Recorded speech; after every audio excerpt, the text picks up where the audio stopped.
great this morning. So we are virtual in our meeting. We acknowledge that we are in Mi'kma'ki, the unceded territory of the Mi'kmaq people, and we are privileged to share the land with them and their resources and agree to work towards reconciliation with them. Are there any announcements, acknowledgements, or recognitions from council members? I don't see anyone with hands up, so we will move on. Of course, in this setting, we do not have public input, but we encourage those who may be listening to the recording that we allow 15 minutes at the beginning of each of our meetings for public input if we're meeting in the council chambers, and encourage people to use that time to bring forward concerns or that they may have about activities or projects that we're working on as a municipal council.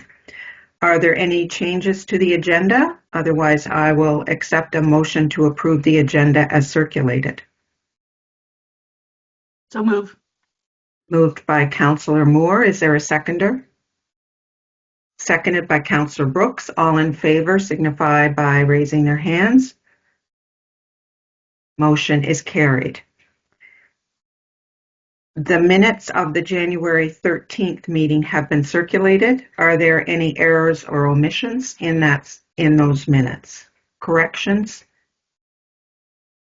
I see no one indicating that, so we will approve those minutes as circulated. We will move to, there is no business arising from the minutes, so we'll move to the awarding of tenders and RFPs.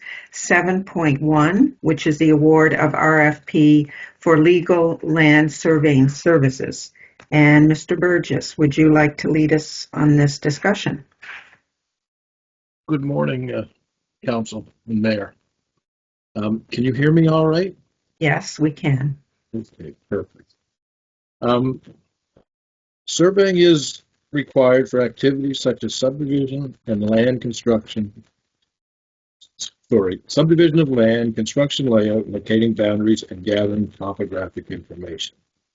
Ensuring access to this necessary service will allow for survey work to be completed for projects on municipal lands, municipal adjacent lands, and areas of municipal interest. A request for proposals was issued July 10th, 2025 and closed on July 31st, 2025, 2 p.m. 2 proposals were received before the RFP closed. To determine if the proponents' proposals were compliant, staff consulted with both MODL legal service provider J.C. Reddy and the MJSB procurement specialist Renee Demo. Both determined there was only one compliant proposal. The one compliant proposal was from Design Point Engineering and Surveying Limited for an estimated cost of $64,524.50. Design Point Engineering and Surveying has a local office, employs local people, and has worked with MODL as both a consultant for MODL capital projects and as a consultant to developers projects. The team at Design Point has been cooperative and responsive to MODL staff requests regarding these projects. Awarding this RFP provides professional surveying services which will support strategic goals of both infrastructure upgrades and regional economic development during the planning and construction phases of these projects. The cost of this service has been included in the operating budget. This service is used on an as-required basis. Surveying services are an important aspect of work across multiple departments at MODL. Awarding this RFP to provide survey services will give MODL staff the necessary tools required to complete their jobs. The recommendation is Council authorize staff to award RFP 2025-01-405 legal land surveying services to Design Point Engineering and Survey Limited for an estimated cost of $64,524.50, excluding HST. We'll begin by having the motion moved and seconded, and then we can have discussion on the motion. So I recognize Councillor Moore and Councillor Oikel wishing to speak on this. Do you wish to put the motion on the floor? I guess I should ask that.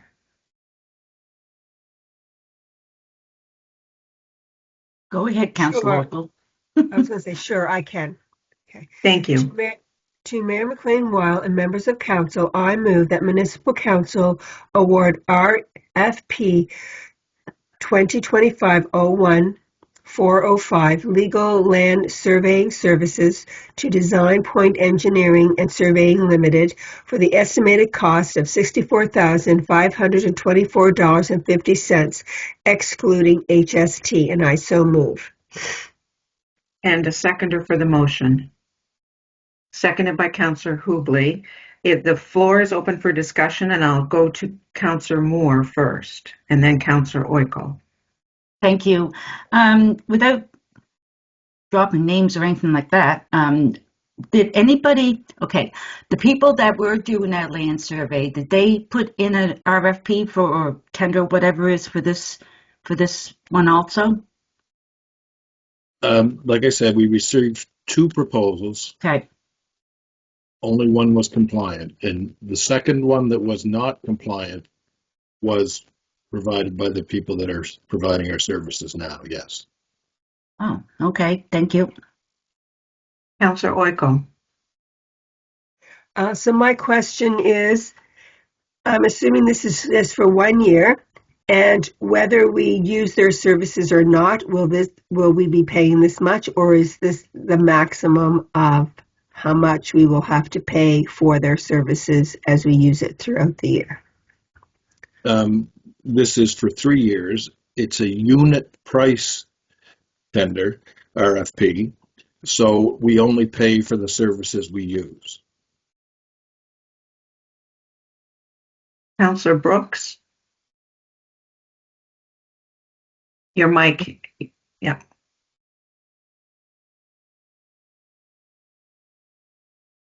You need to, Councillor Brooks, you need to.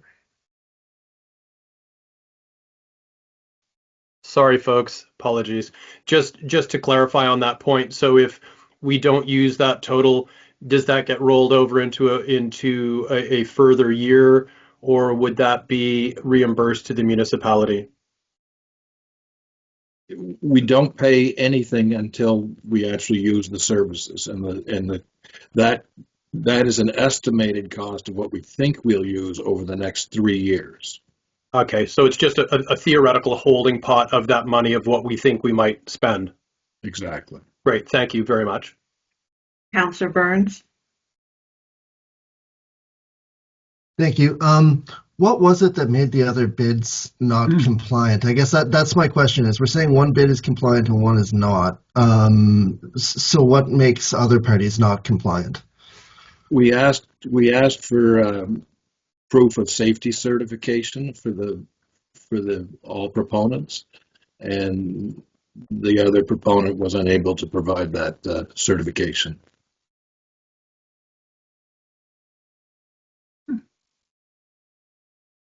Is that Councillor Brooks? And they are the group who's presently doing our land surveying at this time? That's correct. So I have to presume that they did have certification during the last RFP and were not able to achieve it this time. Is that what happened? To be clear, this is the first time the engineering department has put out the RFP for surveying services, and this was not asked for in the last RFP for surveying services. Thank you.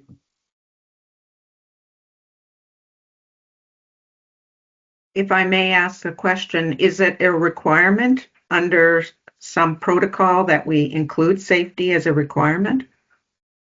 It's written into our standard specifications for all of our that we use for our tender documents, and I use the same basically information to tenderers or proponents from those standard specifications for the RFPs as well. It's basically the lowest standard you can have for safety, and we look to have our contractors to be working safely on our property. And so we require, basically with all our tenders, we require this. With all our contractors, we require this. If we put it out as a legal tender, we require it. It is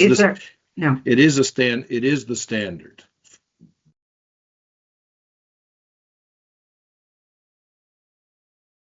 Councillor Smith. And then Councillor Oikel. So on average, we spend about a third of this per year. Sorry.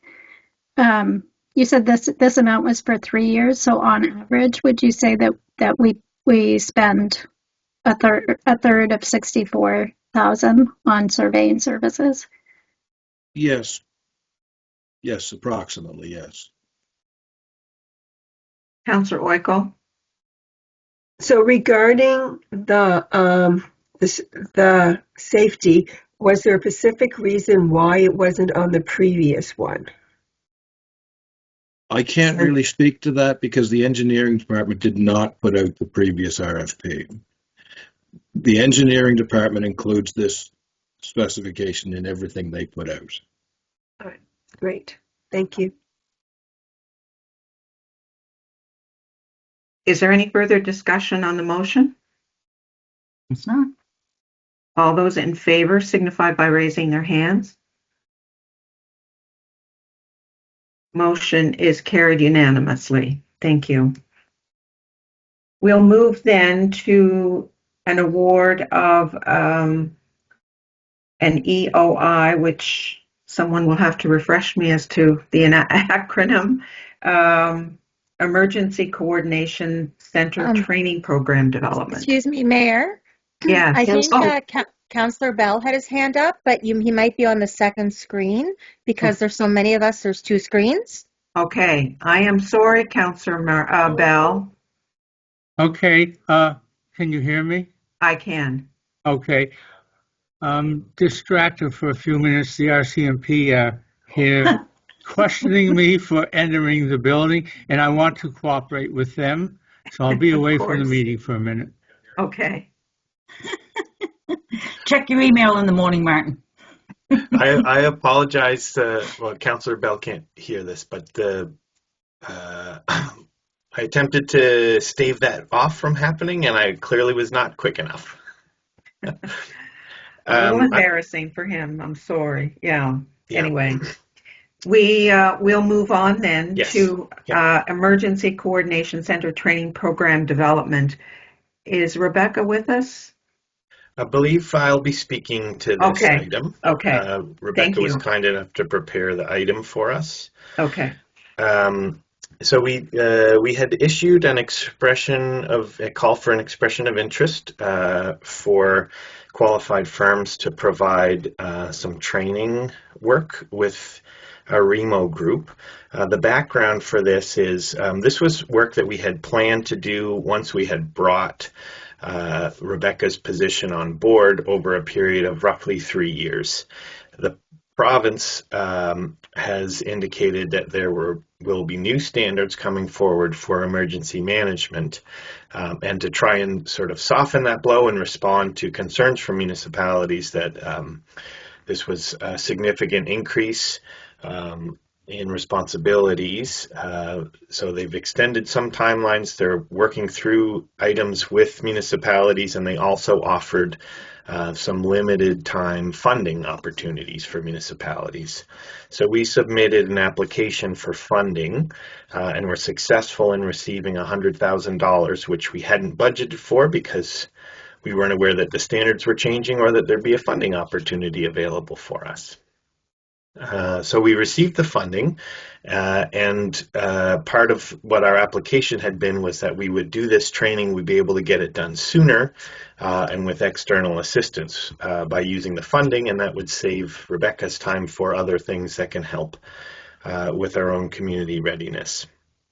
So the proposal that we issued had 4 components, and we received 5 bids back. As you can see in your package, the pricing on those bids varied significantly from as low as approximately $50,000 to over $300,000. Some of this appears to reflect the size of the teams and the variety of individuals and the number of individuals involved, and also some of how they decided to respond to the scope. All of the submissions, though, were over the budget that we had anticipated to use in discussions with the REMO Advisory Committee. The committee has since looked at the proposals and are comfortable using $50,000 of the grant for this work. And specifically, the work would be around creating customized training for our REMO group that would adopt the ICS system, which is called the Incident Command System, which is an international system for managing emergencies, and tailor it to an organization of our size and the fact that we are a coordination center rather than an incident command center. And then the consultant would also be delivering that training, although the delivery will take place in the next fiscal year. So of the bids, after scoring and pricing, technical scoring and pricing was considered, the top bid was for the National Safety Services Incorporated. They had the best proposal, both in terms of a second best price and the best quality proposal in terms of understanding the scope of work and what's required to translate an ICS system into a municipal emergency coordination environment. So we're looking for a motion today. As MODL is the host unit for REMO, we need council authorization to spend above $25,000. So we're looking for a council motion to proceed with those 2 components of the work with National Safety Services. Would someone put the motion on the floor, and then we can have a discussion about it and any questions people have regarding this item? Councillor Smith, please.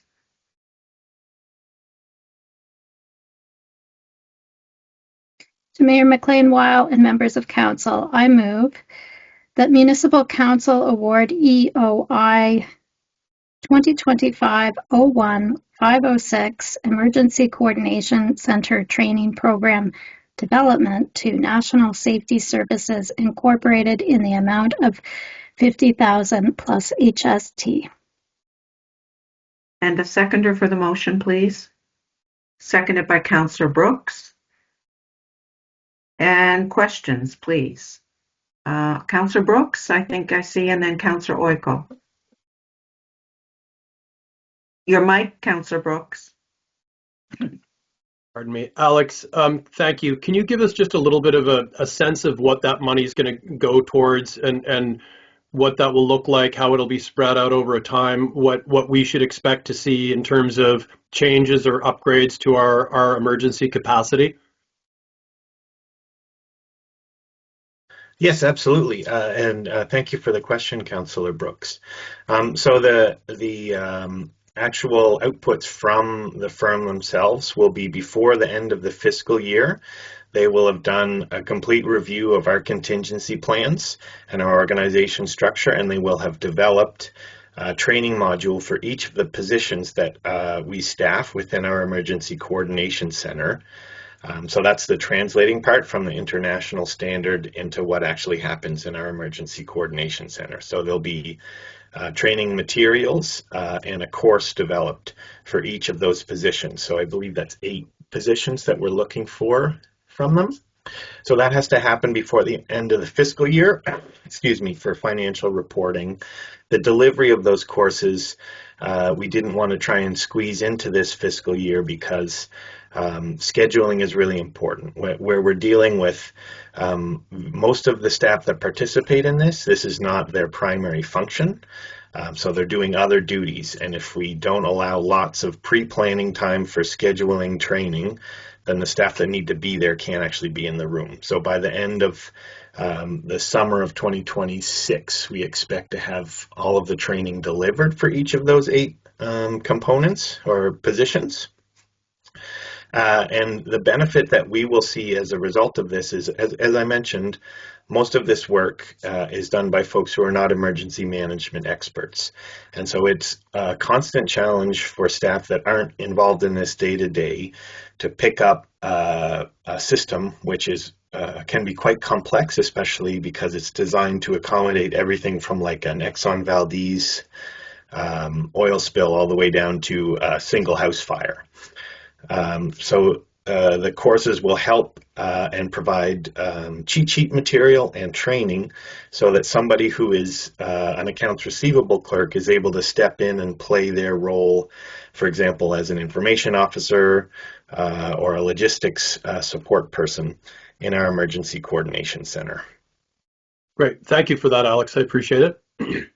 I probably should have been able to cover that in the introduction. It was a pretty good question. It's fine. Thank you. Councillor Oikel?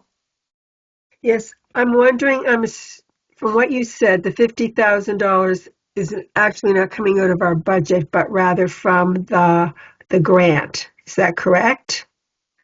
And Yes. so should that be in the motion? It's not necessary for our own record keeping purposes, but certainly we do want to make sure it's clear. It does get a bit convoluted. Remo got the grant, which is a full $100,000. It requires $25,000 of the Remo's spending to correspond to it. And so we've worked with the advisory committee to incorporate that additional funds coming in that weren't budgeted and how we accommodate them in terms of their spend as well as the $25,000 matching spend that we have to make. But if you boil it all down to its simplest explanation, we've received $100,000.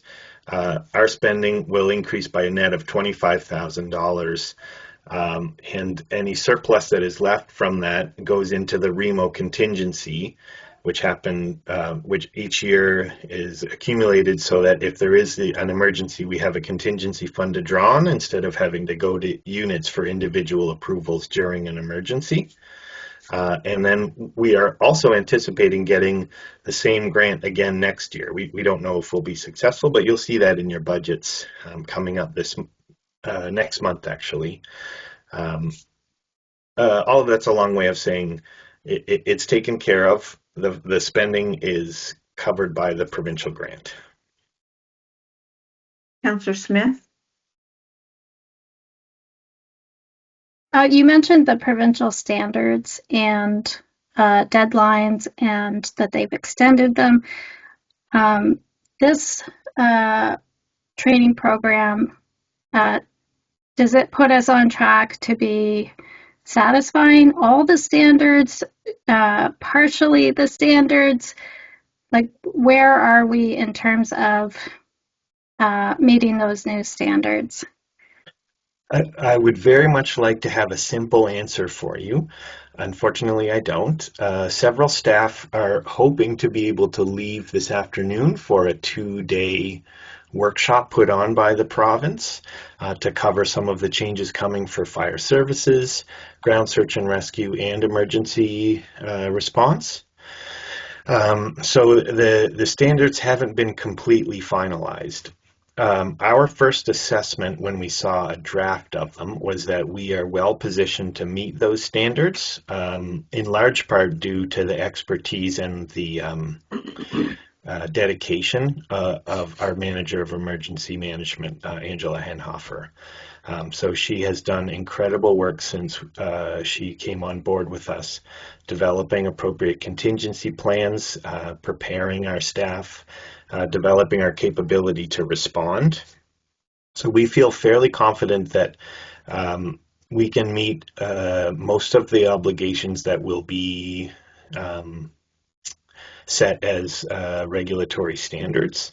There are some areas that we do have questions. You'll recall the first round of consultation, we did bring some of these items for council to consider. We had some concerns around things like mutual, reciprocal, in-person activations. So those items still continue to be discussed. We are hopeful that the province will take a reasonable approach to them, particularly where we can demonstrate that we do have, relatively speaking in Nova Scotia, more robust emergency response capabilities. But unfortunately, I don't have a simple yes for you that yes, I am confident we will meet the standards as they are published. I have, I'm not seeing other questions, but a question about the training components here. Given that staff may change or opt not to do these responsibilities anymore, is the training such that it's a module others can go to, or is it coached by a live person? Is it a online training? If you could just comment on that, Alex. Yeah, a great question. Part of why we realized that the scope was larger than we could afford was that we had asked for an online training component to be developed to go along with it, and that was simply too costly. So we do have a workaround. We'll be recording the training sessions. They will be delivered in person by the consultants. And they are designed so that they are digestible by folks that are not doing emergency management every day. That's the entire purpose of it. We've seen just in the last 2 months some changeover of some staff who were really excellent resources in our emergency coordination center. But the design of the system is that we should be able to have backups, folks available for multiple different shifts. And so the training material is not only designed to be consumable by someone that this isn't their profession and it's not something that they focus on every day, but it also is to produce simplified checklists so that someone who has had the training but doesn't get refreshed on it very often has something easy to refer to when they walk into the emergency coordination center. So the design of it is intended to be replicable by our own staff. It's delivered by the consultants in person the first time. We'll be recording it the first time, and part of their output is to create simplified checklists so it's easy for folks that have taken the training. Thank you. Are there other questions on this? Welcome back, Councillor Bell. Hopefully you were. All those in favor of the motion as it has been presented signify by raising their hands. Motion is carried unanimously. Thank you. We do have some presentations today, but they will be at 10:15 or thereabouts. If they're a little bit earlier and we can accommodate that, we will. Otherwise, we will move on to 10.1, which is Policy and Strategy Committee recommendations. These are the full discussion of this item on our housing strategy can be found on our meeting of January the 10th of Policy and Strategy. And then there are further references in previous meetings to discussion on our housing strategy. So I think, Alex, you'll be bringing this forward, or from Policy and Strategy, just like maybe a little summary of it. Yes, sure. I believe the Policy and Strategy meeting was on January 20th. Oh, what did I say? I think you said the 10th. Okay. Yeah. Anyway, it was the 20th. The January Policy and Strategy Committee meeting. So essentially, we presented some information on the engagement work that we had done. So we had a draft strategy prepared using some term employees. We had identified a range of actions. They focused on creating an environment for growth and working collaboratively with our municipal partners to create underground services for higher density developments. Another set of actions around facilitating private sector developments to increase housing starts, and then providing supportive approaches and a community development lens to supporting community groups that wanted to create nonprofit housing solutions for their own communities. So the engagement had a lot of high quality input, although the numbers were a little low in terms of what we'd hoped to number of people we'd hoped to get engaged, and staff recommended the adoption of the action items based on the engagement and the initial report. So we're looking for a motion from council to formally adopt those. Would someone put the motion on the floor, and then we can have any other further questions or discussion on it? Councillor Moore, thank you. To Mayor McLean-Wall and members of council, I move that the Policy Strategy Committee. Oh, am I on the right one? I'm not quite sure. Okay, I'm going to try it. The municipal. Oh, here it is. That municipal council accept the recommendation of the Policy and Strategy Committee and adopt the housing strategy as presented. And I so move. A seconder for the motion, please. Seconded by Councillor Oikol. Is there further discussion on the motion? Yes, Councillor Smith. I wonder if you could just run through next steps. So what we have in front of us is the strategy. So what will the action plan, what can we expect to see in the action plan? And when will it come forward? And will the action plan be covering, just one budget year, 5 budget years? Like, just give me an idea of what that's next step is going to look like, I guess. Thank you. Yeah, sure thing. Thank you for the question, Councillor Smith. There are sort of two classes of actions in the housing strategy. Some items were already underway and were identified by our research team as being strongly conducive to the housing strategy goals. So those would be items like your e-permitting approach, which is scheduled to be completed by the end of this fiscal year, which will allow for more seamless application and processing of building permits for private sector starts. Another example of that would be the regional cooperation work that the council has already engaged in, for example, with the town of Bridgewater, to find ways to collaborate and increase access to underground infrastructure to allow those housing starts to happen. In terms of the newer items, you are going to see a number of them included in this upcoming fiscal year's budget, which you'll start to see next month. So those would be items like funding for a pre-development fund for non-market housing proposals from community groups, and to hire another term researcher to look at developing the scope of a program like that and looking at what type of wraparound services might be most helpful for community groups that are interested in starting the exploration of those projects to get them to the point where they're ready to apply to us for a pre-development fund. We've also incorporated in next year's budget or work plan some work on the tax rebate program. So we don't anticipate that we would have that in place in the next fiscal year, but that may be something that council will be asked to consider the second year. And I'm just having a quick look at my draft budget sheet here.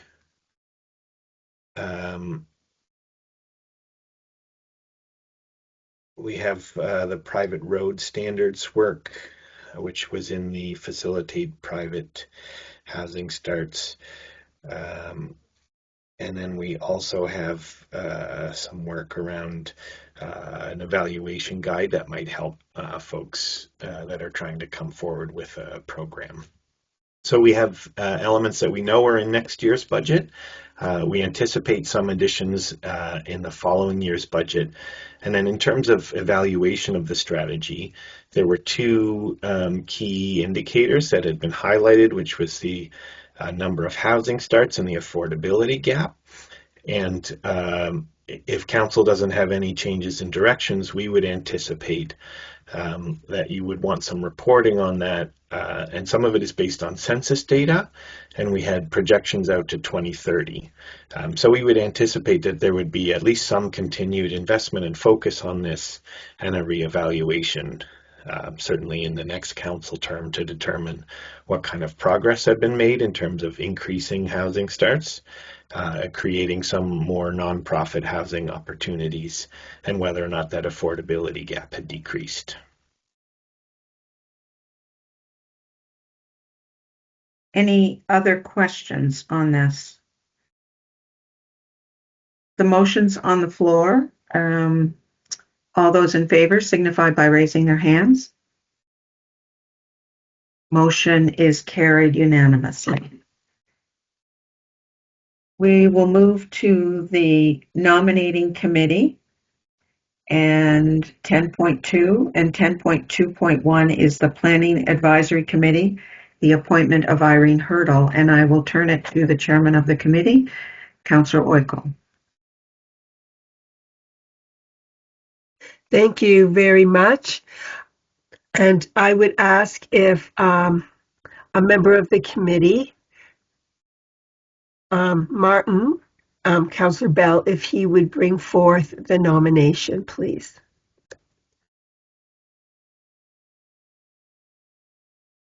One second.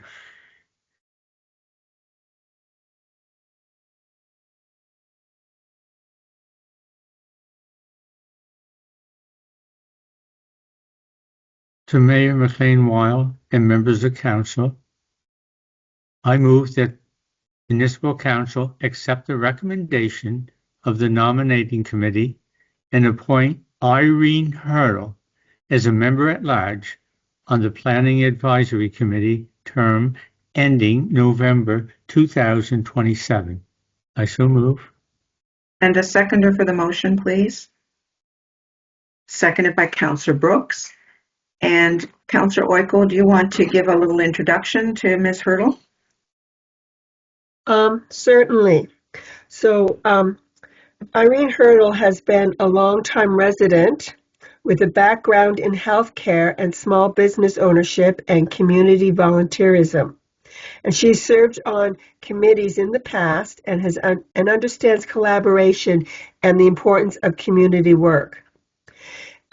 She's very committed to collaborating to the planning process that presents and serves the region's diverse needs and priorities.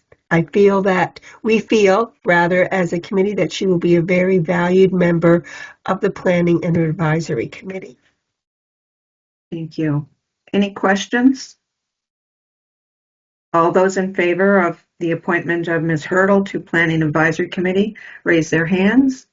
Motion is carried unanimously. Thank you.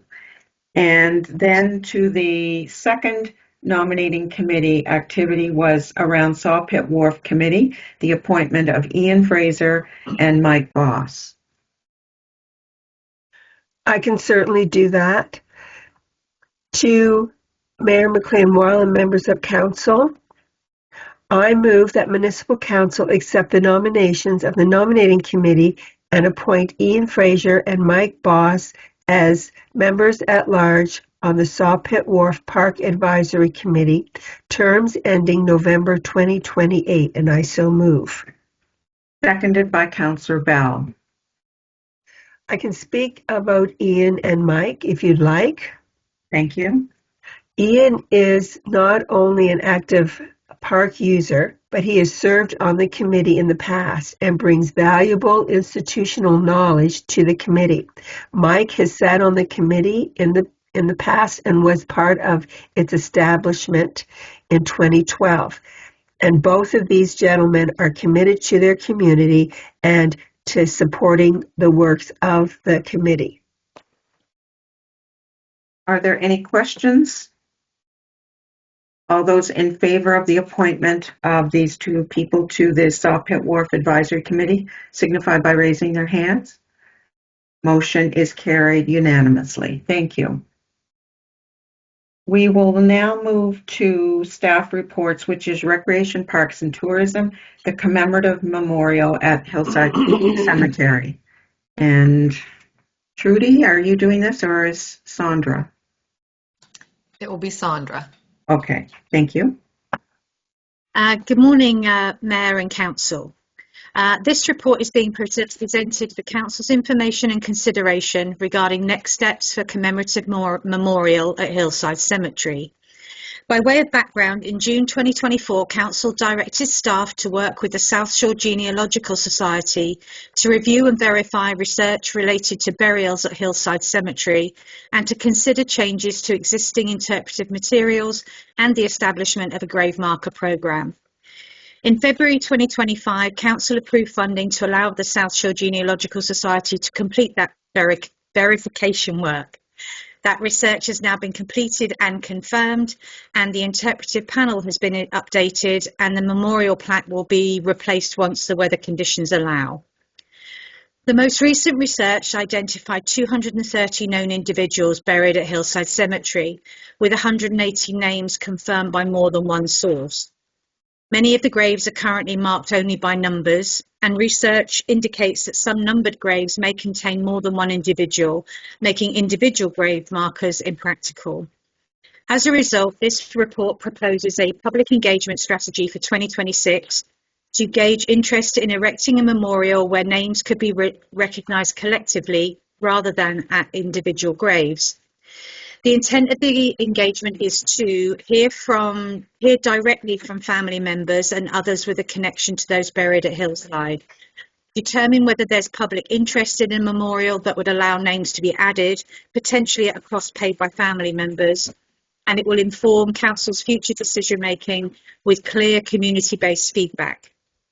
The engagement approach includes on-site signage at Hillside Cemetery for 11 months. This time frame would hopefully capture people who may visit the site on specific occasions or holidays to remember their relative. We will do print advertising through multiple local publications, including municipal publications. There'll be a project page on Engage Modal supported by a QR code and a short survey for those seeking further information.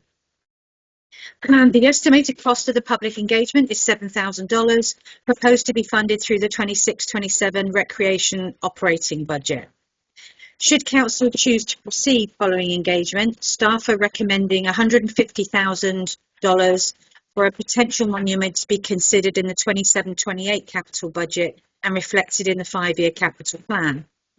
This project aligns with Council's communication engagement strategic priority and supports the municipality's commitment to inclusion, dignity and recognition for a historically marginalised group.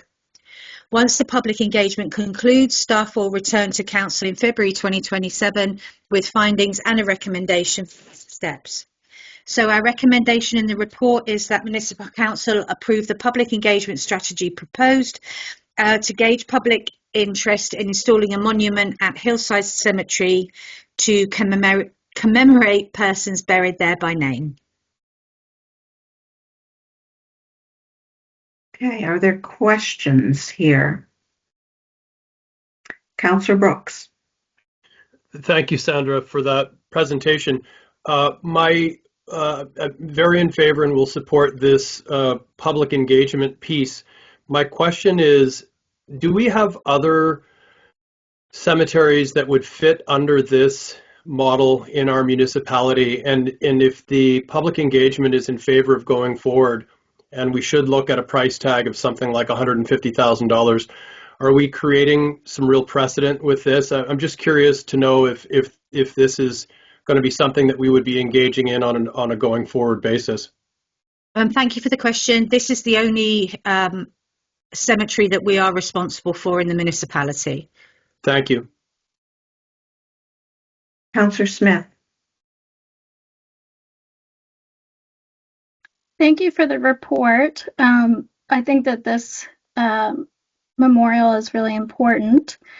Can you just remind me and anyone who's watching, why did we give direction for this public engagement?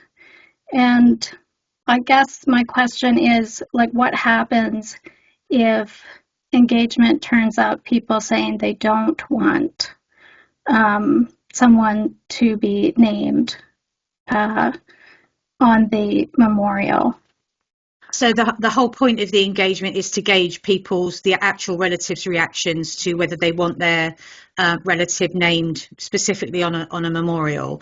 The survey will ask that specific question if they want to be named, if they're prepared to contribute to the naming plaque.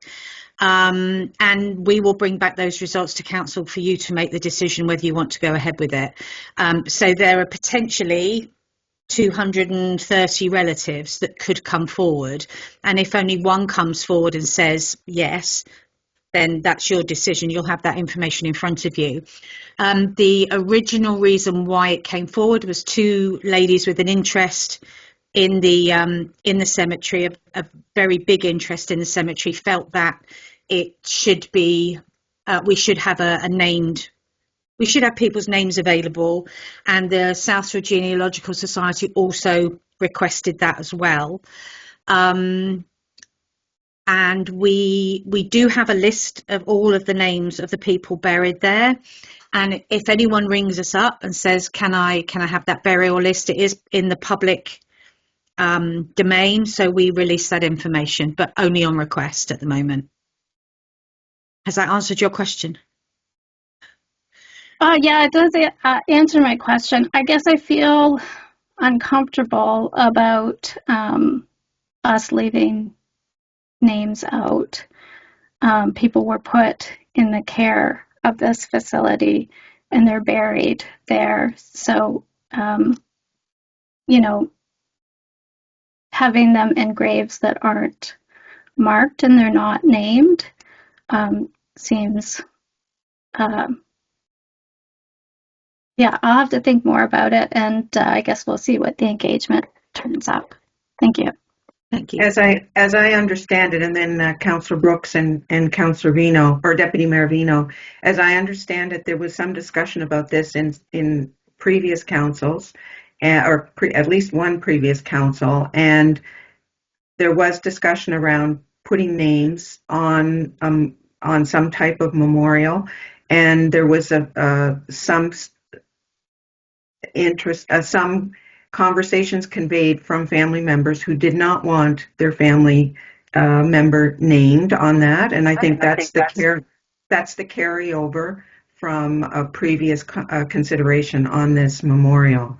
So, Councillor Brooks, if I'm incorrect, someone can correct me, but I'm actually going to defer to Deputy Mayor Vino. I think that she's got a point on this. I'd like to let her speak first. Okay, thank you. Here we go. Yeah, Mayor McLean-Weil kind of reiterated the point I was going to make. When this first came to council last term, I voted against it. However, they modified the request to make it so that if family members did not want to have their family members' names on the plaque, they didn't have to. There's some stigmatism around what the mark was, and then named at the facilities, and I felt it should be up to the family members on whether or not they wanted to have their names conveyed on a plaque. And this new approach was the best of both worlds: one, to honor those who wish to have their names, and honor those who did not want to have their names displayed. Thank you. Thank you for that history lesson. There's a lot of history here. Any other questions on this? Councillor Brooks. I would just be curious, if we go to engagement and we find that we don't have enough family support for all of the naming, I do hope that we will contemplate some sort of memorial there that could be meaningful to all of the families, whether individuals are named or not. I feel like that's important. So I hope that if we circle back to that point and we don't find that it's garnered enough support for naming the majority of those people, that we will still take into consideration some sort of memorializing of that spot. I think that's important. Yeah. Thank you. Ms. Payne. Yes, thank you, Mayor, and thank you, Council. In 2018, Council did make a decision to erect an interpretive panel and a memorial stone with a plaque recognizing folks. So I just want to give that background, that there has been recognition. What has come through the two ladies that came and brought this topic back to Council was having a monument that would recognize every individual that was buried at that cemetery. Recognizing some of the sensitivities, we were given direction to look at how we could do a public campaign to gauge that interest, which is what Sandra has brought forth. And we have a placeholder currently in the 26-20. So I just want to give a little bit of background. Thank you for that. I'm very supportive of going ahead with this. However, I am a bit concerned about the size of the budget for it. The memorial itself at $150,000, that's a significant amount of money. And I recognize that the memorial itself may be an expensive thing, but I think we do have to think about the cost of it. And I realize it's hard to know what that amount is, but I feel like $150,000 is a very large budget for this kind of a project, and I hope we can give some consideration to reducing that in some way. That'll be a discussion for budget time, but I'm not comfortable with $150,000 there. Are there other questions, comments? The recommendation, I don't have the motions right in front of me, and I don't want to flip my screen around because I want to keep, but do we have a motion on this? Yes. Okay. Would someone put the motion on the floor? Councillor Brooks? To Mayor McLean, Weil, and members of council, I move that the Municipal Council approve the public engagement strategy as presented regarding the installation of a memorial at Hillside Cemetery, Mark, commemorating the names of the individuals buried at that site. I so move. And a seconder, please. I'll second that. Seconded by, I'm not sure who that was. Councillor Weichel. Okay, thank you, Councillor Weichel. Is there any further discussion? All those in favor signify by raising their hands. Motion is carried unanimously. Thank you. We will move then to Mayor's, Deputy Mayor's report. Deputy Mayor Vino. I've just participated in the agenda briefing. There hasn't been a whole lot of outside meetings at this time, but all my other committee meetings as assigned in my role as counselor. Thank you. And my report, I'm just getting it up. With the new year underway, municipal activities are beginning to pick up again, and we are settling back into the regular rhythm of council work. As everyone is aware, there is a full agenda ahead of us, and we will continue to work steadily to advance and complete each project and initiative before council.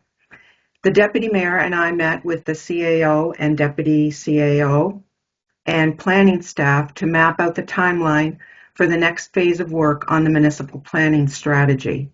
Draft 2 will be ready for Council's review around February the 5th, with the document scheduled for public release in mid-February. Plans are also in place for public meetings and consultations to be held in the Municipal Council chamber and in 4 districts throughout the municipality later this spring.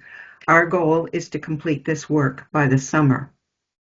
The Deputy Mayor and I met with the Mayor and Deputy Mayor of Lunenburg to discuss their request for funding support for the arena operations and the capital needs associated with the arena. We had a productive discussion about the importance of long-term planning for recreation assets and their management. We also agreed to meet again following the budget process to continue discussions around recreation planning, drought preparedness, and other areas of shared interest. And the request for operating and capital funds will come forward in our budget discussions in a formal request. I attended a luncheon with Don Mills and David Campbell, along with Councillor Smith attended and a number of our staff. Don Mills and David Campbell are authors of Towards Prosperity, The Transformation of Atlantic Canada's Economy. They are also the host of the Insights podcast, which focuses on business leadership in Atlantic Canada and economic opportunities in our region. Their message to municipalities emphasized the importance of developing population strategies that address labor needs, advancing regional initiatives, and building on the strength of natural resources in rural communities. I also participated in a webinar sponsored by Engage Nova Scotia regarding a quality of life survey that will be launched in February, and I think we did have a presentation on it at Council. This survey has the potential to provide valuable, detailed information about our municipality and how our residents feel about the community that they live in. Trudy Payne also participated, and we now have the details related to the social media and marketing plan that will encourage resident participation. Initial results from the survey are expected this fall. Councillor Reinhardt and I attended the signing of a management agreement between the Broad Cove Community Association and the municipality of the District of Lunenburg to support beach access at Broad Cove. The signing was followed by the association's annual meeting, which highlighted how well organized the community is and how extensively the hall is used, with more than 175 events hosted in 2025. Elizabeth Conrad was also recognized as she retired after 20 years of managing and coordinating hall bookings. I attended several community events this month, including the breakfast in Parkdale Maplewood and a beautiful evening of glitter, good food, music, and fundraising in support of the South Shore Palliative Care Society. As a result of this work, beds are now available to receive palliative care patients. Dr. Fraser Wainwright serves as a palliative care physician overseeing the medical unit at Fisherman's Memorial Hospital in Lunenburg. There are currently 25 trained volunteers providing weekly in-home support to palliative care patients, with another cohort of volunteers now being trained. This program has been very well received in our community. I met with 2 newcomers to our community who are interested in finding ways to contribute to their chosen home. They recently moved from Toronto and originally emigrated from South Africa. Both are professionals with extensive volunteer experience. Finally, I participated in an interview with a reporter from the Halifax Examiner who is undertaking interviews with mayors and wardens across Nova Scotia. This is an interesting project, particularly given the publication's usual focus on stories from HRM. So that is my report. If there's any questions, I'm happy to answer them. We are now at 9:58. I don't think we have our presenters available yet. Someone can tell me otherwise. So I suggest maybe we take a break and come back in 10 minutes, and we will be ready for our presentation. Does that seem okay, everyone? Okay, we'll take a 10-minute break.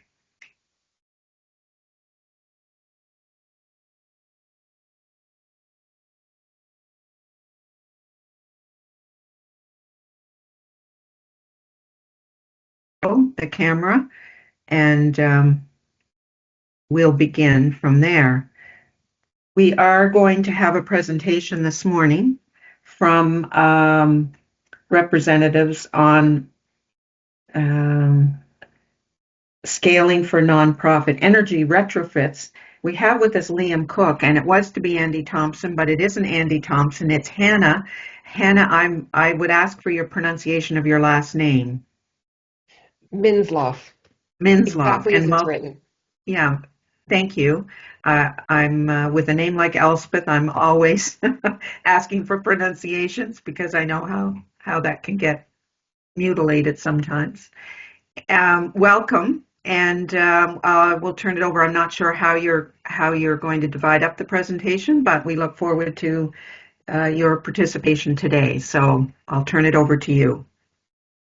Wonderful. Thanks, Elspeth, and thanks again for taking the time and allowing us to join you this morning. As mentioned, my name is Liam Cook. I am president with Navigate Energy, and we help simplify clean energy upgrades for nonprofit organizations and small businesses right across Nova Scotia. Andy Thompson, who's supposed to be joining me, works as a community developer with Aging Well Nova Scotia.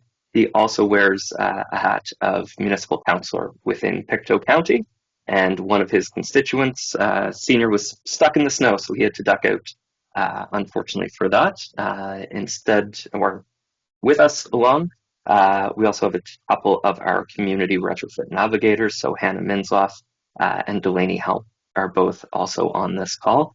Might be able to answer some questions for us at the end of it. I'll run through the entire presentation and then hope to answer any questions of council. So again, thank you so much for having us today. Andy and I were both fortunate enough to make it down to the Volunteer Fall Summit with Project Volunteer this past fall in November at the NSCC Lunenburg campus. And it gave us an opportunity to meet with dozens of community nonprofits, 100 or so community volunteers. And we're really hearing two issues that came to their minds. First and foremost was governance. And then second to that was the cost and expenses of operating their nonprofits as well as operating their community facilities. We didn't have the solution for the governance side of things, but we do think we can help, especially when it comes to operating budgets.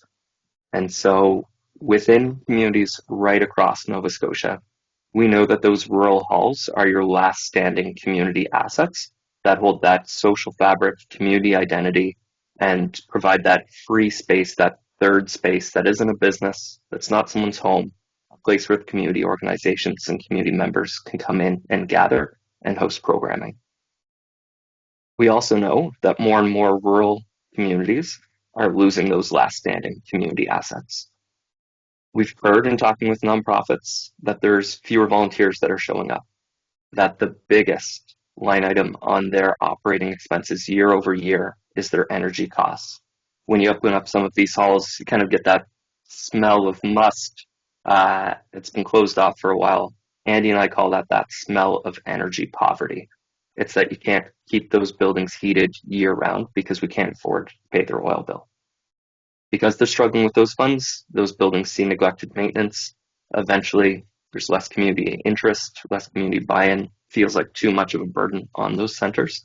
And those buildings get sold off. 10, 15 years ago, they were sold off with vocal community members coming out, rallying, trying to save those properties. As the years have progressed, Andy and I have both seen it, that fewer and fewer of those buildings get that large vocal support, and more of those private sales happen without our notice. And so it was really Andy's vision that he brought to us that we could help save and support those last standing community assets by eliminating their biggest operating expense, their oil bills, their electricity bills, their propane bills. Reg says it perfectly. Nobody wants to fundraise just to pay an oil bill at the end of the day. And so what we needed was solutions that worked in rural communities where we could keep upgrades affordable, use proven demonstrated methods to keep those bills low and eliminate their energy waste, eliminate their energy costs, while at the same time supporting local contractors and building community resiliency. We also know that while that sounds like an amazing effort and initiative, it's really tough for a volunteer group, volunteer owned and operated halls to be able to manage all of the work that goes into upgrading and maintaining those buildings. It can be challenging to find contractors. It can be challenging to find the time to coordinate that work. Not everyone who volunteers with those groups are going to be the subject matter experts. And even if we could get them an 80% rebate through Efficiency Nova Scotia, those community halls still don't have the upfront budgets to be able to finance those upgrades. And Andy and I worked and applied to grants on behalf of community halls. There were some grants that required a minimum $75,000 community investment, and we know that some halls are just too small for that. And then finally, it can be challenging when you're a rural community hall to find that trusted group of contractors that specialize in insulation, in heat pumps, in solar panels, in LED lighting, and bringing them all together that are both qualified and trusted. And so we talked about aggregation and what that support network of aggregating these halls together look like. We found that our organizations play great complementary roles and skill sets. One, having that champion that can engage, build interest in community, identify who the community decision makers are, who can open the door to get you into the hall to look and scope those opportunities. They can come out, host a community event, host a community meeting. We looked for boots on the ground champions when we were at that Project Volunteer Summit. It was, okay, who are the folks that we need to be talking to that can open up the doors to dozens of halls for us? And then layering on top of that, the work that our organization does, that navigator, a single point of contact for everyone who comes together, provide them with the technical guidance, the capacity support to coordinate fundraisers, coordinate contractors, and finally, efforts to coordinate larger funding requests. So Andy and I were successful in building out a demonstration project in Pictou County. In Pictou County, Andy's neck of the woods, we were able to get 21 community centers right across the municipality, the majority of them in rural areas, to come together to investigate net zero retrofits. Essentially, how do we bring their energy bills from what they are today down to essentially $0?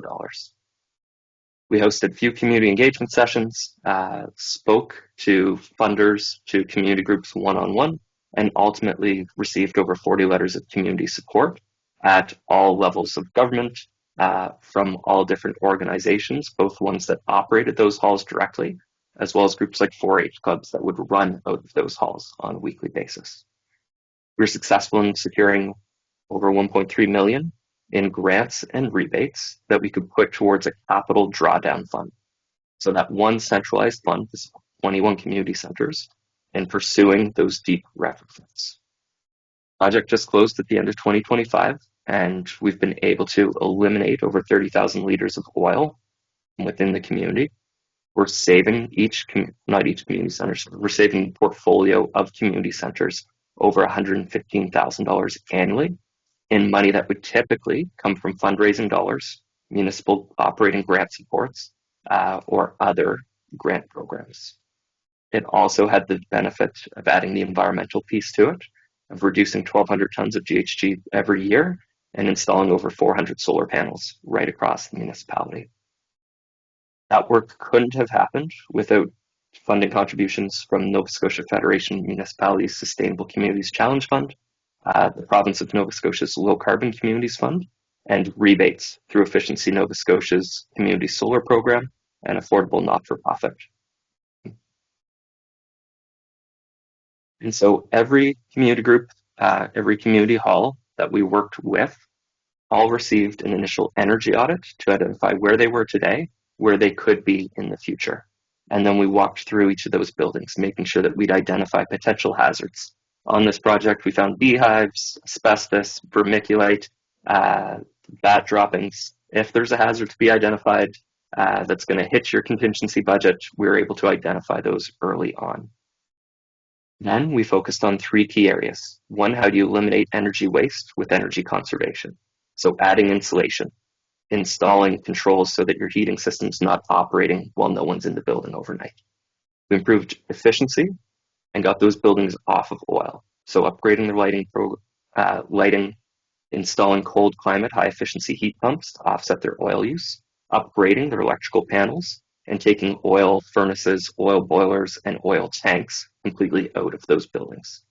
And then finally, because we know that we're upping their electricity use with electrifying the heating system, we added solar PV systems or solar panels that would bring those bills closer to zero. Ultimately, those community centers, 17 of them, achieved about a 65% reduction in the energy use of their building, and then added on the solar panels to match that consumption. We had a couple buildings that decided they didn't want to go that far with the scope of work and only did a handful of upgrades. And then we had one community center, the Ivor McDonald Arena, which is a hockey rink, which was ultimately identified for a few opportunities we could pursue, but ultimately too large for us to fund an entire net zero retrofit for. And so Andy and I are doing a little bit of a roadshow right across the province, primarily focusing on rural communities and marginalized communities to, one, demonstrate and speak to the success that Pictou County has seen in bringing those nonprofit community center expenses down to nearly zero. We've also identified some funding opportunities for these communities where they can secure our expertise as Navigate Energy and Andy's team and our team as retrofit navigators to explore what that retrofit roadmap would look like. So putting the plan in place so that when larger capital funds become available, we're able to support community nonprofits immediately with an aggregated model. And so we've received some funding from a local non-government organization to support this work. And we've also put ourselves on that Climate Ready Infrastructure Service roster to be able to help municipalities directly bring together a small cohort in each of their municipal. Before I end, the photos here show the before and after pictures of Sunnybrae Community Center. It was a space that was used by 3 or 4 community members once every week or two, really as a small gathering point. This past Remembrance Day, they were able to host 90 people for that Remembrance Day ceremony for the first time in years within that community. Ever since, that building's been used 3 to 4 times a week, and it speaks to the benefit that I don't think Andy and I ever saw coming of really seeing thriving communities in these community buildings. And so Andy had suggested a motion. By all means, we're happy to answer any questions or anything that might come along those lines. But we want to share what we've been doing, share some of the successes we've had, and share where we're going, and ideally bring the District of Lunenburg along with us. So I'll thank you for your time. I'll end it here and happy to answer any questions. And I do believe we might have Andy via the phone as well now. Thank you, Liam. Andy, welcome to the call. And you are also a counselor in the district of Pictou County, so welcome. If there's anything you wish to add, or if Hannah wants to add anything, that might be good before we open it up for questions. I'll just say that Liam does a much more succinct job of explaining what we do. I'm in the middle of this project, and just the early rewards of it, it's just incredible. There's yoga classes that are happening that weren't happening. Halls are being left open because there's heat in the buildings. They don't have to turn the water off. These community buildings are those, I call them the Swiss Army knife of community infrastructure. They're there for your celebrations. They're there for time of need. Like if somebody needed a warming center, we have a hall that's ready. So it just worked in Pictou County, and we want to share our success with other areas of the province. Well, it was interesting for me to see the Springville Hall, because that's 10 years I went to the Springville Hall to 4-H, so it's still operating. That was, I thought, very interesting, as are many of the other halls in that those communities I'm quite familiar with. We'll move to questions. Councillor Smith. Thank you so much for the presentation. I've heard similar versions of this presentation a couple times, and I always find it to be a really exciting model for organizing community halls. I think that it, we'll talk about this later as a council, but I think that it aligns with some of our vision for community development and empowering and supporting the work that's going on in our communities. One of the things that I really like about this is the energy audit that comes up first, so that you can provide the information, and then and that sets up a plan for addressing the efficiency gaps, etc. My question is around cohorts. Like, what are you envisioning as far as all those communities you've got in the province, all those counties? How many could participate from each area? Is there a limit on that? Is it a first come, first served? What would you be thinking as far as participation? Thanks. Yeah, that's a great question. So there's, as kind of alluded to there's the two phases, right? There's the energy audit walkthrough, identify what does that retrofit plan look like for community organizations, and then there's the capital funding component to it. So the Climate Ready Infrastructure Service, that funding is open to any municipality or community that self-identifies of having a population of under 30,000 community members, and they are trying their best to basically support as many of those communities right across Canada as they can. So at this point in time, we're definitely taking communities on as a first come, first serve basis. Right now, our team's capacity is sized to support about 80 to 100 of those retrofit plans this year. With that, we're also working towards how do we secure that larger capital funding ask with provincial, federal, and other NGO funders to make that a possibility. Those discussions right now doesn't look like we'll have anything in the 2026-2027 fiscal budget. And so it very much is preparing ourselves for what does 2027 allow. And if there is some funding available, it'll likely go towards supporting halls that are working with us today or in the very short-term future.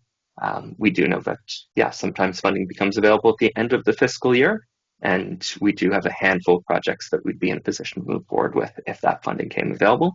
We plan on putting together a larger funding request in May and into June, both for Sustainable Communities Challenge Fund and the Low Carbon Communities programs as well. So by all means, happy to help a dozen community centers in the District of Lunenburg. Liam, if you could just stop sharing your screen, that would help in seeing. Thank you. Of course.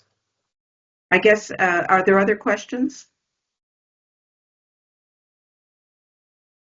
One of the, I guess one of the issues becomes, and you've already, I think, answered it, but becomes the capital cost associated with the retrofits.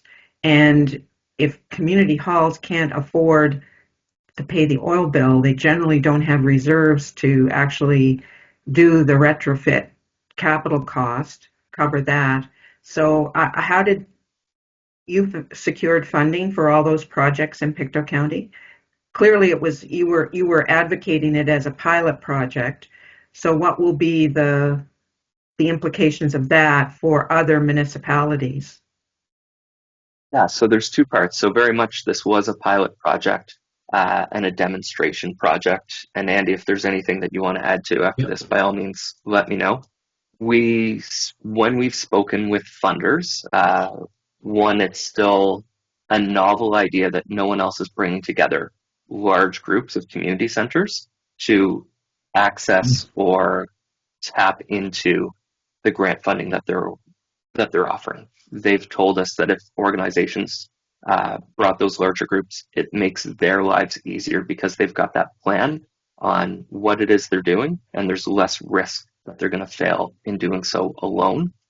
We do plan to continue putting together that aggregate or cohort model so that we can access some of those larger funding programs.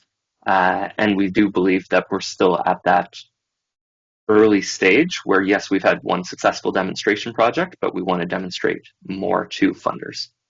In addition to that, Efficiency Nova Scotia rebates, which were used to help basically top back up the capital funds that we secured from the provincial grant funding, basically worked as a revolving fund. So we'd be able to retrofit 6 buildings initially, bring that drawdown fund down with rebates, top it back up so that we could do that next group of 5 or 6 community centers.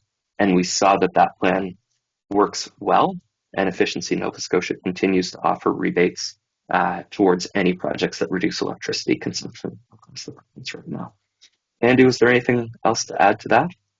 Well, I guess if we're looking at this as sort of a stepped approach, a staged approach, simply IDing the scope of work that's required in your municipality, because right now we can sort of guess what it might be, but until you go into those buildings and see what needs to happen and quantify the cost.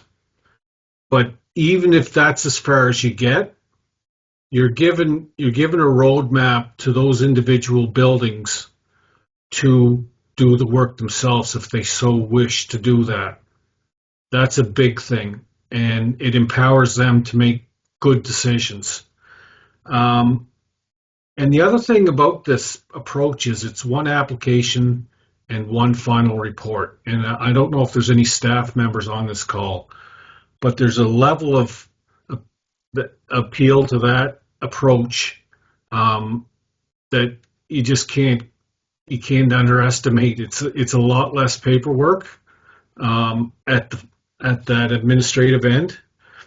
And the other thing we do when we go into these buildings is we'll identify the other pinch points with these halls. These are community gathering spots.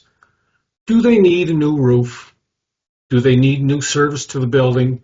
Do they need ramps? Do they need washrooms? Those things that we may assume that they're 100% at, maybe they're not. And we're able to do that work. I've been working on buildings for the last 17 or 18 years, and writing grants for roofs, ramps, washrooms, and all that stuff and wells. The other thing was mentioned was wells. Like we've done some community centers that needed a new water source. So, and I know that's a big thing down on the South Shore right now. So having the ability to have, if you build out a community center fully, your community center should have backup energy, whether it's through battery backup or a generator. And that way, in the more rural areas where you don't have municipal water, you'll have a community source of water that people can draw on, that they can go to the community center, and there's a pump that works because they have backup power and they have a good source of water. Those are things that we don't necessarily think about.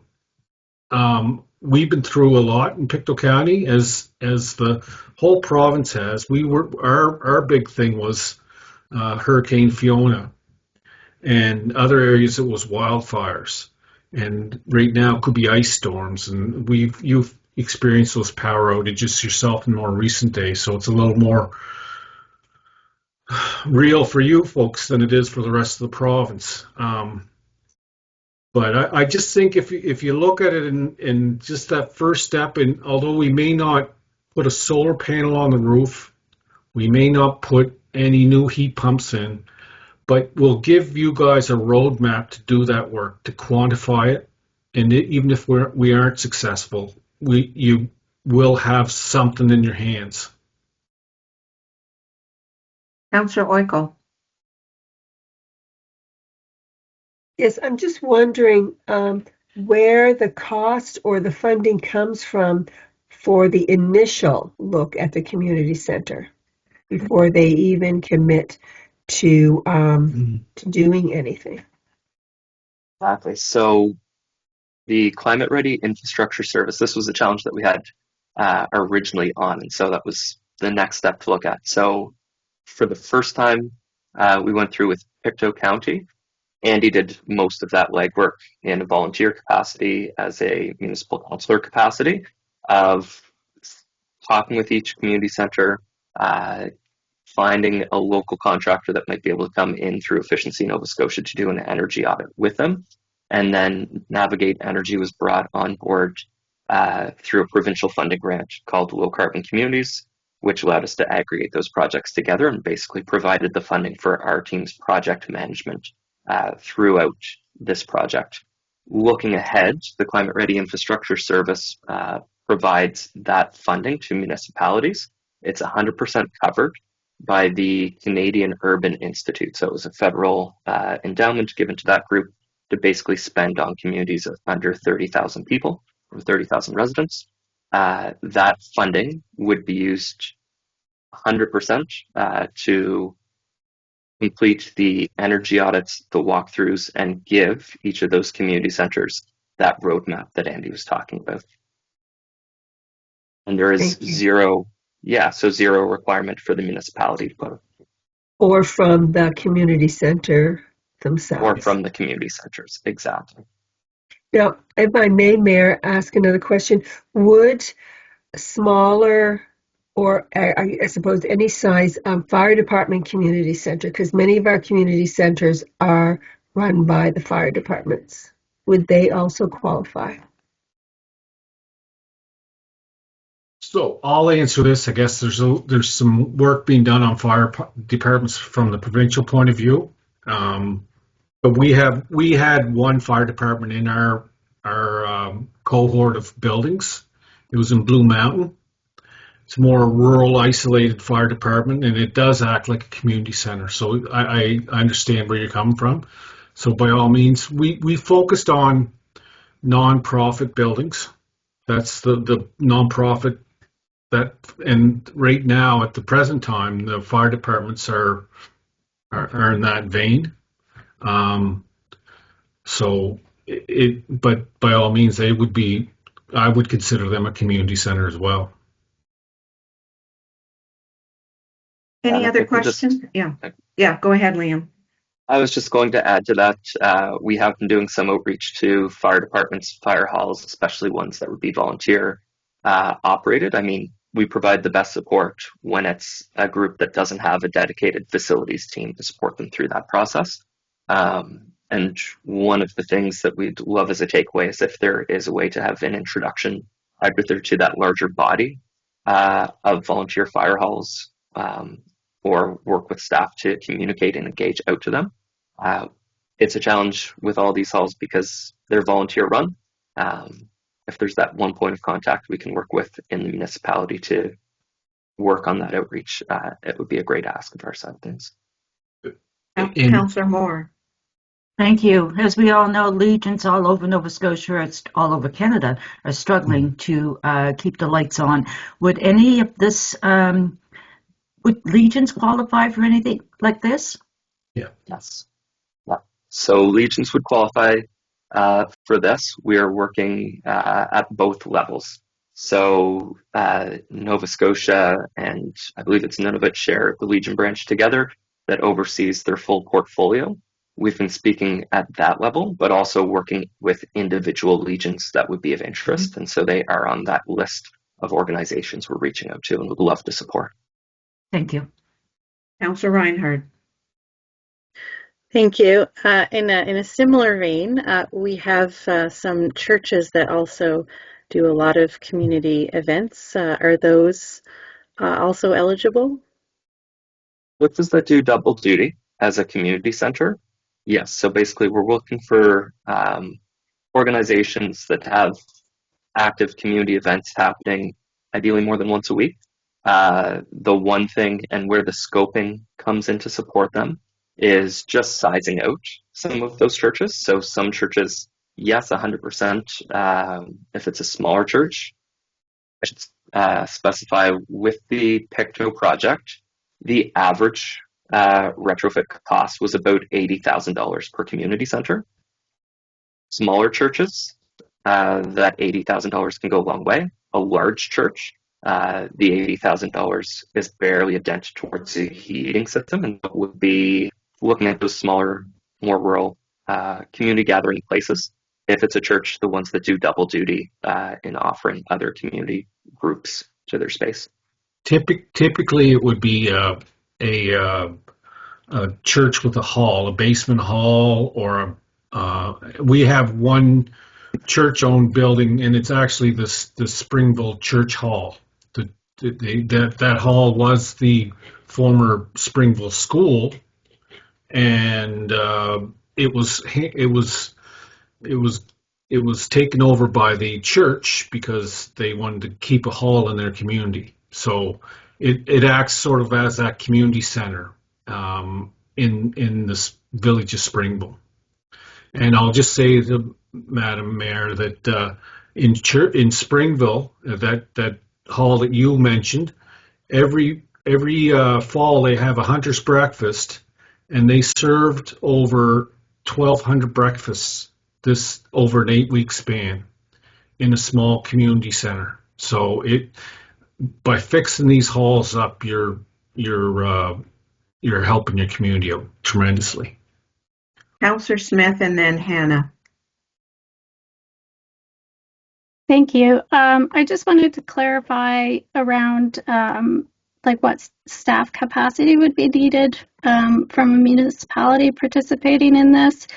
What I'm hearing Liam say is that it's mostly around outreach to the buildings. Would there be anything else required, or is that basically outreach to the community organizations, and then everything else would be kind of on your end? I'll take this one, Liam. Yeah. Okay. Go ahead, Andy.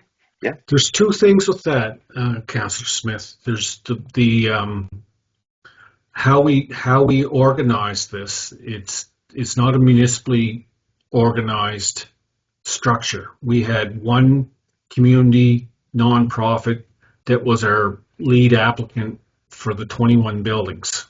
So that lead applicant has to have good financial controls and is able to because there's a lot of ins and outs with the money, the rebates coming in, the payments going out, and all that stuff. So that's one thing, but for staff, we'll help. We'll help and provide our experience and how we structured it and all that stuff. But you need to find another Andy down in the South Shore, because I'm not going to, part of my day-to-day, week-to-week job was to go around to some of these buildings to see if the contractors did the work that they're supposed to on a certain day or whatever, and just to make sure things kept moving. So you need somebody, and that might be supported through staff. They wouldn't be the lead one. The municipality wouldn't be cutting checks to anybody doing this work. It would be through that nonprofit body that you guys select in your area. I think it's a county by county type of organization. So I don't know if that helps you. And we had a broader conversation with your staff. I had one with Trudy on the phone around this. There's a whole bunch of benefit associated with organizing these buildings, but that's a different conversation.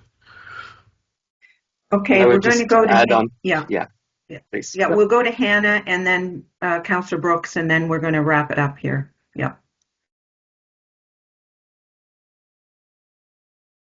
You need to unmute.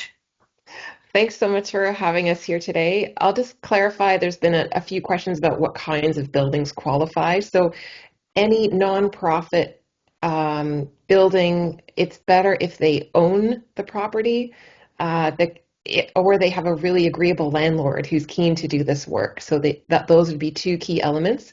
So it could include a shelter, a Lions Club, a Kiwanis Club, a Legion, a Salvation Army, any kind of community hub building that's in the Lunenburg County would qualify for this. So it's a really broad selection. So think yes, it qualifies, and then we'll check and see if it doesn't. So, really think broadly about that. And in terms of the support and outreach, Delaney, who's also on this call, and I are the ones who were doing all the initial outreach. We're building a database of all of the buildings across Nova Scotia into like a huge spreadsheet. And we are doing a lot of one-by-one outreach. And then where such as groups like the Legion have an overarching leadership, we're reaching out to the leadership as well. So the Salvation Army has about 80 locations. I believe the Legion has well over 100. So in those cases, we're able to reach out to one person who's already known and liked and trusted by the group. And that makes our work a lot easier when we're talking one by one to the individual community hall staff and volunteers. And I think an ask of the councillors, so Councillor Smith, you were talking about what's the capacity that would be our ask of you and of staff would be, could you make those connections for us by identifying the halls in your region that, starting with the ones that are the most in need, the most vulnerable, and connecting us with key people who run them. Same for the fire halls. If there's a way to do that through municipal staff, that would be fantastic. We're finding that, when we call a volunteer-run fire hall, there's not an answer because it's only staffed when it's needed to be staffed. So having those kinds of connections and support from the councillors and the staff would be absolutely marvelous. Councillor Brooks. Yeah, thank you guys for the presentation and for the work that you're doing. I think that this has, really a potential to be impactful in a lot of communities. My question is more existential than operational. We are in a province that is rapidly aging and top heavy with our aging community. I've seen it in my own community, in our community center, which is fortunately for our community, very well financed and taken care of primarily by some individuals who've chosen to really support that. We're talking about these buildings and the availability of these buildings for people. One of my great concerns is legacy. And so, a lot of these community halls have been historic places, and they are largely used by an older and a growing older membership. And so part of my concern is when we do outreach and how we do outreach, how do we also involve new community members, younger community members? I'm seeing a tension in my community where the historic group of people who are running that community center have not completely let go, and it has not necessarily brought in new membership. So it's not a question if we build it, they will come. I believe they will come.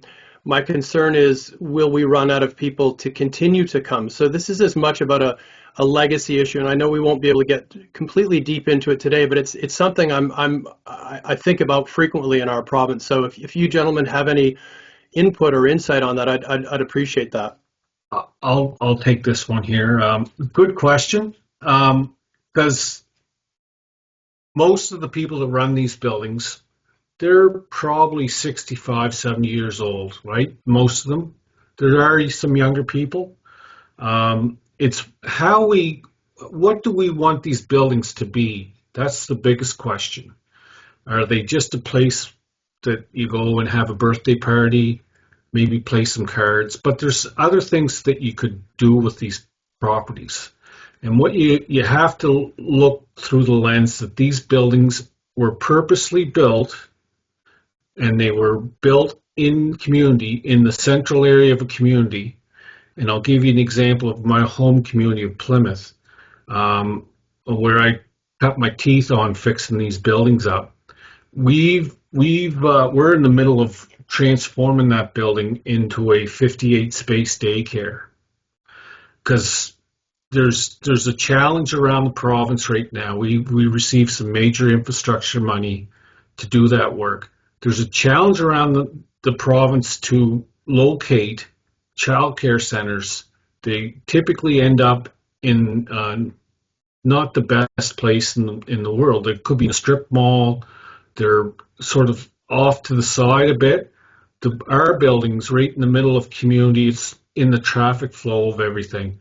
So it's how you envision what these buildings look like. And the benefit of doing that work is when I start seeing posts on our Facebook page for Plymouth, instead of having like thumbs up or likes and loves from 70 and 80-year-old people, I'm getting likes from folks that their profile picture is their wedding picture. So it's flipped it on. So it's just how you build that out. What do you want to do with these buildings? And I can't answer that for your communities. It means different things for different people. Yeah, if I can just follow up on that, that's tremendous. And I really, really am excited to hear that. I mean, that is one of the things that, my community, I know my fellow council members have heard me say it, but in my time in this community, we've had, now 50 young kids under the age of 16, but a lot of younger families with young kids, and childcare is something that is echoed again and again and again. And I love the idea of, I'm not ageist at all. I just want continuity with these buildings if we're going to invest in them, and to the ability to address such a pressing need, I think is really something that I would be able to support wholeheartedly, especially if we were finding a way to engage those young families, support the historic communities. That's a wonderful match. So thank you guys so much. That's to me a really, really wonderful piece if we can be looking at that. Okay, I'm going to thank you very much for participating, Liam, Andy, Hannah, and Delaney, who we didn't hear from, but was included in the call. A lot of valuable information here, and we know that the halls in our community are important, and they're used most of us are at something there at least once a week in a hall somewhere in the district. So, and many times more than once. So we use them for our outreach and doing public engagement as well as the community activities. So we know these are important, and we will consider this as we move forward, looking at our quality of life initiative and knowing that having buildings is important in building community. So I want to thank you very much, and we are going to move on with our agenda item, and we will need a motion to go in camera. So move. Thank you. Moved by Councillor Moore, and a seconder for the motion. Seconded by Councillor Brooks. All those in favor signify by raising their hands. Motion is carried. We will move in camera, and we'll leave a minute. Thank you. And we are now in session again, and we have a couple of motions to come forward. And Councillor Bell, would you like to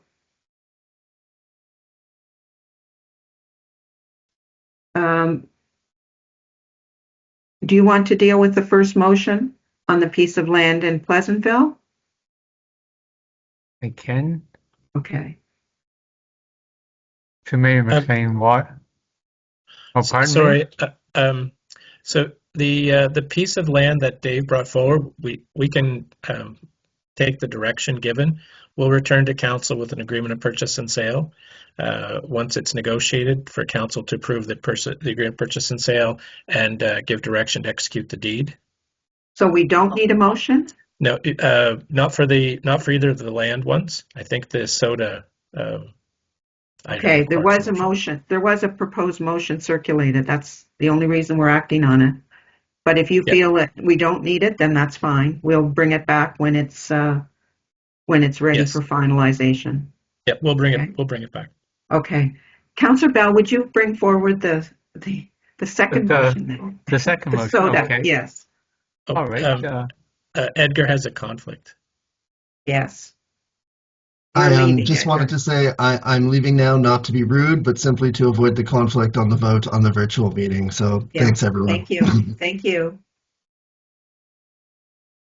To Mayor McLean Weil and members of MODL Council, I move that Municipal Council authorize the Mayor and Municipal Clerk to execute a contribution agreement with the South Shore Open Doors Association, setting out a $100,000 contribution to the organization's 82-unit housing acquisition project.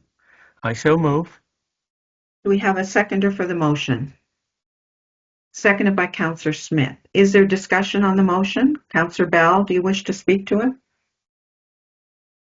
Well, I thought that there should be some discussion with it. While we did discuss it in camera, and I feel that there's support there, I just felt that we should be saying something for the general public.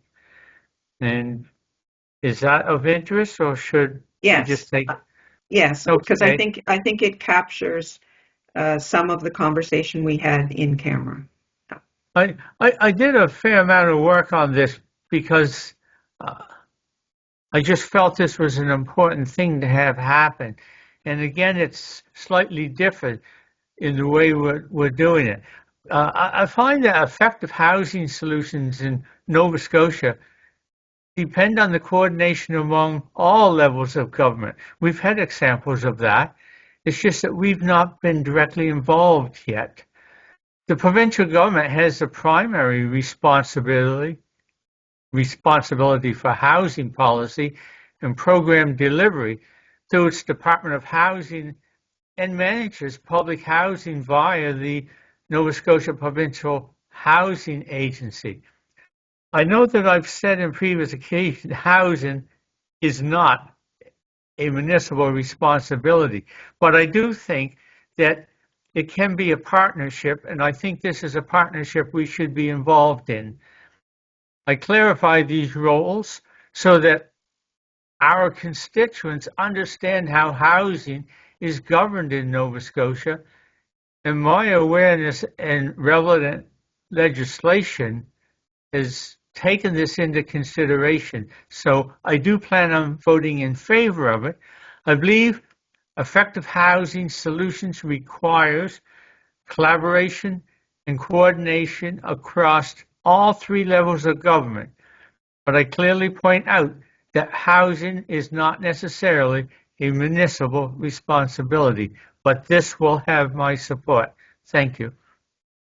Is there anyone else who wishes to speak to it? Councillor Smith. Thanks. I'll also be supporting this motion, and I just wanted to make the point that retaining affordable housing stock is a critical part of addressing the housing crisis. And we're doing a lot of work with our housing strategy right now, and I'm really excited about that. But when this opportunity came up, it just really seemed to make sense to contribute towards that.